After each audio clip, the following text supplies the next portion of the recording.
Next speaker is Mr. Peter Tiulavinia, the Director of APCO, the Association for Philippines-China Understanding. Let us welcome Mr. Lavinia for his opening remarks. Magandang umaga po sa ating lahat. Maraming salamat, Danny. Ang pag-uusapan ko ho ay tungkol sa nagaganap na tinatawag nilang 2 sessions sa China. Ito ho ang sessions ng China People's Political Consultative Conference at ang National People's Congress. Ano po itong mga ito? Every year ho, nagkakaroon ito ng pagpupulong itong dalawang malalaking body sa China. Ang National People's Congress ay ang kanilang kongreso o parliament. Ang People's Consultative Conference naman ay advisory body. No? Ito ho yung mga naglalatag na mga plano sa China.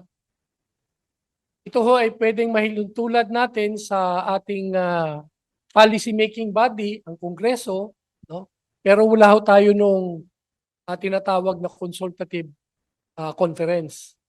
Sa China kasi, masasabi kong talagang tunay na demokrasya ang gawin nila dahil imagine ninyo 1.4 billion no, na Chinese. Tapos parang inverted pyramid, kung i-imagine natin. Sinasala talaga nila ang mga tao at ang mga ideya. No? Para anong mas maganda sa China. So galing yan sa 1.4 billion people, meron niyang villages, parang barangay sa atin. May mga representative sila hanggang munisipyo, probinsya, region, hanggang dumarating dito sa National Congress nila. 3,000 ho ang membro niyan. At dyan naman sa 3,000, pinipili nila yung kanilang tinatawag na standing committee na more than 100 yan. At ito yung nagpipili na naman na parang isang dosena hanggang pipili ng presidente. Yung isa na lang. No? Imagine nyo, from 1.4 billion, napipili nila hanggang isa. So salang-sala nila. Sino ang pinakamagaling sa China? Sino ang may mga magagandang ideya? Ito na ho yung nagbi-meeting ngayon. Yung tinatawag nilang National People's Congress. At dito, nilalatag nila ang kanilang mga programa. For example, nilabas na nila na ang kanilang growth target for the next year is another 5% GDP growth. No? At kinukontrol nila ang kanilang inflation to only 3%. No? Tapos, mag-create sila ng additional 12 million jobs. So ito ho yung mga tinatakda nilang targets sa pagpaplano. Pero itong kanilang pagpaplano, halos continuing process ng pag-aaral, ng konsultasyon, hanggang sa nabubuo nila ang kanilang programa. Yan ho ang kaibahan sa atin. Kasi sa atin, ang ating mga politiko, kung ano lang ang flavor of the month, sinong gustong sumikat, bla bla bla. Pero tingnan nyo ang mga problema ng taong bayan, hindi na-address. Dahil wala tayong continuing process of paghihimay-himay at pag-aaral ng anong mga problema ng bansa, ng ating taong bayan, at ano ang ating dapat gawin. Yan ho ang kaibahan.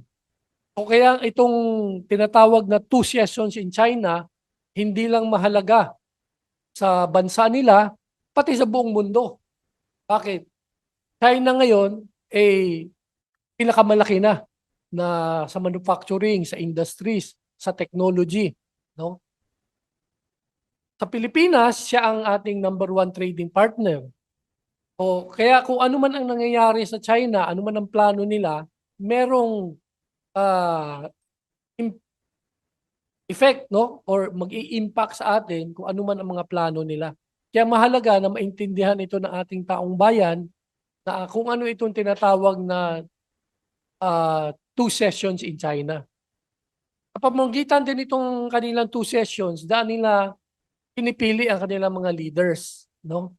Ito rin pwede nating compare sa anong nangyayari sa ibang mga tinatawag na demokrasya raw. For example, nakita natin ngayon sa Estados Unidos na nagyayabang sila ang cradle o sila ang sentro ng democracy. Nung makaraang araw lang, nagkaroon ng Super Tuesday primary, tinatawag nila sa US. Pagpipili kung sinong maglalaban-laban sa darating na halalan nila sa November. Pero tingnan nyo naman yung mga kandidato. Halos walang quality. No? Halos magkapareha lang ng mga posisyon at mga ideya. Magkabilang partido lang.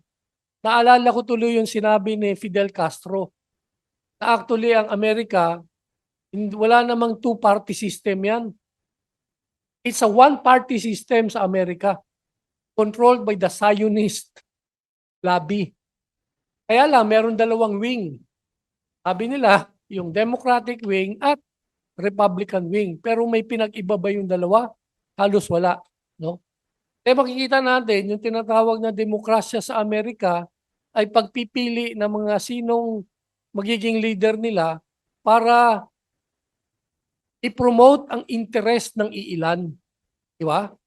I-compare natin ngayon sa China, itong gagawa ng 2 sessions at pagpipili nila kung sino ang mga karapat-dapat na leaders nila na mag-i-implement nitong mga programang ito. Baliktad na sistema, di ba? Pinag-uusapan muna ano ang ating solusyon, saka tayo maghahanap sino ang tamang leader na mag-i-implement nitong solusyon. So iba talaga ang demokrasya sa China. Tinatawag nilang people's democracy, no? Na talagang nasusunod kung ano ang gusto ng mga mamamayan. Kaya hindi nakakapagtaka sa mga survey-survey kahit ginagawa ito ng mga Western countries. Ang taas ng approval rating ng sistema nila at ng mga leaders nila. Ikumpara naman natin for example sa Amerika ngayon, kung titingnan mo ang approval rating ni President Biden, mababa pa sa 30%. No? Sa China, umaabot ng 80+% ang approval rating ng kanilang mga leaders. No? Kaya yung mahalaga na dapat maintindihan din natin ano itong nangyayari sa China sa paglulunsad nitong tinatawag na 2 sessions. Sana nga, yan din ang mangyari sa bansa natin na magkaroon talaga ng tunay na representation ang ating mga mamamayan. Dahil dito makikita natin, yan 3,000 na yan, alam nyo ilang percent ang galing sa IPs, mga indigenous peoples? 17%. No? Ilan ang mga manggagawa at mga peasant? Ganun din. Ilan ang mga katulad nating mga middle class professionals? More than 20%. No? So makita mo ang kanilang kongreso talagang representative of the people. No? Kung ikumpara natin yan sa ating kongreso ngayon, sabi nila, majority na yan, contractor. Kung hindi naman contractor, yung congressman, naging contractor na rin. So practically, 99% ng representative natin sa ating kongreso represents the elite. No, kung ikumpara natin sa China, no, ordinary people are in their parliament dito sa kanilang tinatawag na National People's Congress.